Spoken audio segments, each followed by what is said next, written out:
Are you an online handmade seller and you're noticing your sales have been a bit slower? Well, it could be the summer slowdown. It happens every year. Generally, it's pretty common for the summer months to be slower for most online sellers.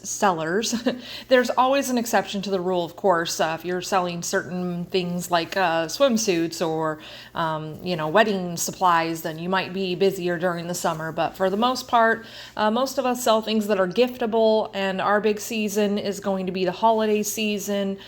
People are going to be buying things for Christmas presents and things like that. And so that's going to be our busiest time of the year. But this video, I just want to talk a little bit about some other things that are going on beyond the summer season being slower in general. And that's the economy and what's going on in the economy right now. I personally have been a little bit invested into what's happening with the economy because I've been trying to sell my home and haven't had a lot of success. And it's gotten to the point that folks really are just the number of people looking to buy homes and to move, at least in my area, has gone down quite a bit recently. And part of that has to do with the mortgage interest rates, and a lot of that has to do with the Fed rate. So I just wanted to talk about that a little bit. Here's the Consumer Price Index. This is something that the government uses to kind of determine how things are going with the economy, and it is something that they will use to kind of justify whether or not they have the Fed rate higher or lower. So it's something that, it's used quite commonly in a lot of businesses, a lot of government stuff, all of that.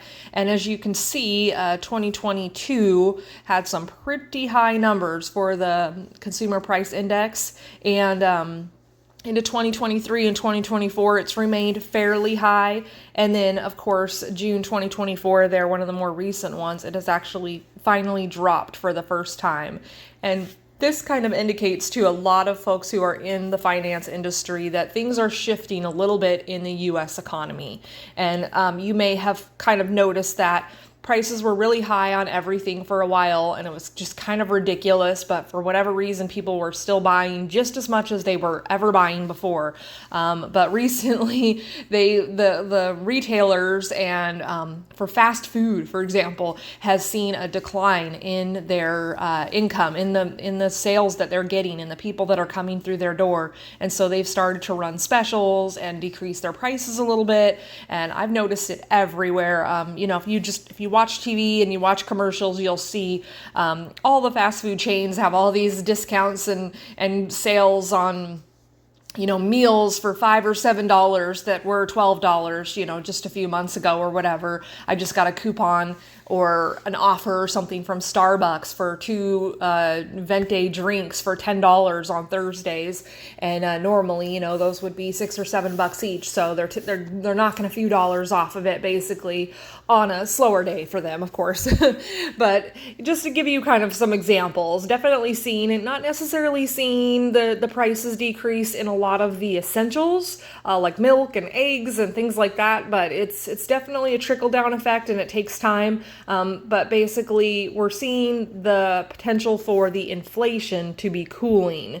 Is kind of how that they're looking at that. So the unemployment rate is also higher, which basically is a sign that the economy is going more towards a recession. Whenever there's more people unemployed, then there's more people that aren't able to spend as much money, and that kind of changes everything a little bit. And these numbers said they were less than expected. The unemployment is worse than they expected it to be, basically.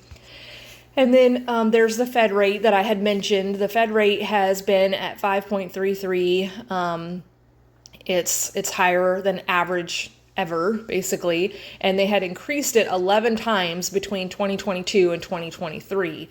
And then in 2024, there were a bunch of hints that they were going to drop it, but they never did. Every time it would come up for, that comes up for review once a month or however often, and they have chosen to not drop it. And there's definitely a lot of investors who feel that they're going to be dropping it in September, and I'm not sure what day that happens or anything, but That affects all banks. It affects loans. It affects interest rates on savings accounts. It affects all of that different type of thing, because all of those folks are, all of those banks and everything, they're getting their money from the government. I don't know, it's kind of weird and kind of complicated to explain, but it's just the rate at which they have to pay to borrow money from the government, and of course then they tack on more when they're loaning money to you and I, and they can choose how much they want to do that by. But the base rate that they're paying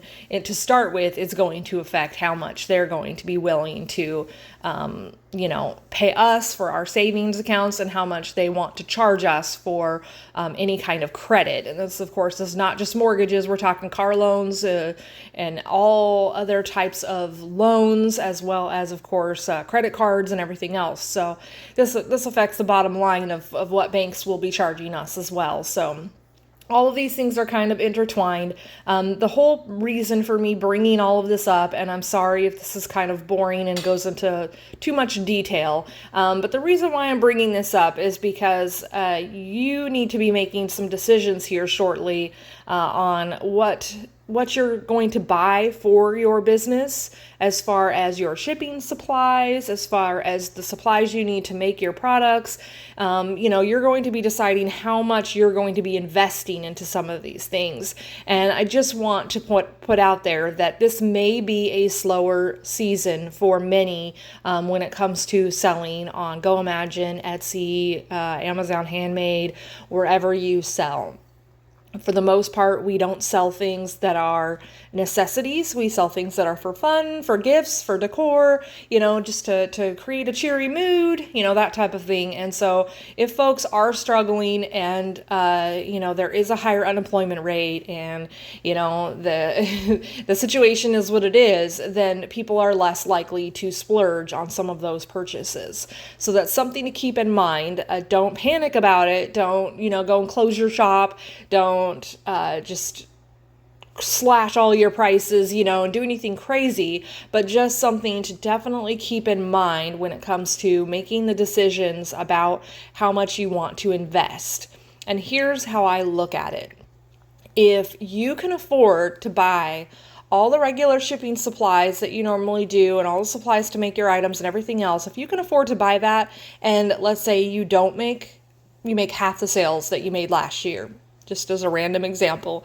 And, you have to hold on to those supplies for a lot longer before you're able to turn that into, a sale and the money that's going to bring back to you. If you can afford to do that, then I definitely recommend to just stay the course, because it will be pretty frustrating if you get a lot of sales and you have not bought the supplies that you need, and at some point you have to stop accepting sales and you can't get the supplies that you need at the last minute, or you have to pay a lot more for those supplies at the last minute because you have received, more sales than you expected. So it all just depends on your personal situation, and if you have the funds to cover that, or or the patients to cover that and all that, or, if you don't, and it's going to affect you being able to pay your bills, and that type of thing, then it's good to try to cut back a little bit. And I wouldn't go drastic on it, but I'm just saying, in general, I think it's going to be a little bit of a slower season. By the way, my name's Randy. I'm the owner of We Crafty Creations. I have a shop on Etsy. I have a shop on Goimagine, and I've been successful selling on there for years.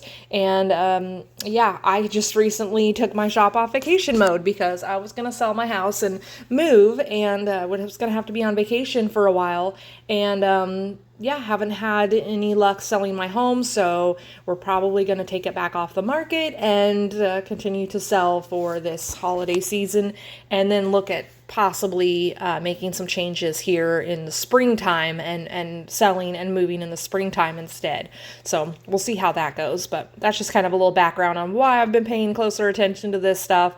Of course, I didn't even mention the fact that we have the presidential election in the United States coming up, and that creates a lot of tension and a lot of worry for people, and it's just stressful. I don't know about y'all, but I was recently staying in a hotel short term waiting for folks to see my home, and when I was there, I had cable, which I don't normally have, and just seeing all the commercials for just the local stuff for, our primary election. I think that's what it's called, where they just, or they're just narrowing down the two people who are going to run for governor in Washington State, for example. And there's a lot of drama, and it's very stressful to watch those commercials and hear all the negatives about each other. And, it's just, regardless of what your political beliefs are, it's can be stressful to not really know what's going to happen. And this does affect people's shopping habits. It definitely does. But the moral of the story here is don't panic. Don't do anything crazy. Not recommending you shut down your shop. I'm not recommending that you, just don't buy anything for your products. If you have things that you need to buy, I'm not saying don't buy them. I'm just saying keep in the back of your mind, if I don't really sell any of this, is this going to be a problem for me personally, for my being able to pay my electricity bill and buy food and everything else that I need? Am I going to have to go into debt and pay, a bunch of this on credit and pay ridiculous interest rates on it potentially because, I'm not going to make enough sales? If that's the risk that you're running, you really want to evaluate that. And you have a little bit of time to do that, but it is best to buy your supplies in advance whenever you can. And of course, to buy them in bulk whenever you can, because you're going to save more money that way. And everybody has different things that they buy. I have my little shipping label stickers that go, into my printer, and I have my mailers. They're the poly mailers, and I have boxes that I put most of my items in, and I have the supplies that I need to buy, paint and different things that I need to buy for everything. It's been a pretty slow summer for me, and I was on vacation mode for like 3 weeks, so I actually have a lot of those supplies still in pretty good standing. So I personally am not going to be buying a ton, and I'm going to kind of wait it out a little bit and see how things go. But so far, this early, almost fall season has been pretty slow for me. Since I turned my shop back off from vacation mode, I haven't gotten a lot of views, and I'm trying some different tactics to try to increase that. But, it may just be that people are just not looking for, just fun little decor items that I sell. And there's just not as many people looking. So anyways, sorry for the long video. If you found this helpful or interesting in any way, make sure to give me a thumbs up. Hopefully, if you found it really boring in the middle, you fast forwarded a little bit, because towards the end, I think, we touched on some really important stuff, but it did get boring for a minute. And make sure to subscribe if you want to see more videos about how to grow your shop on Goimagine or Etsy, and we'll be back soon.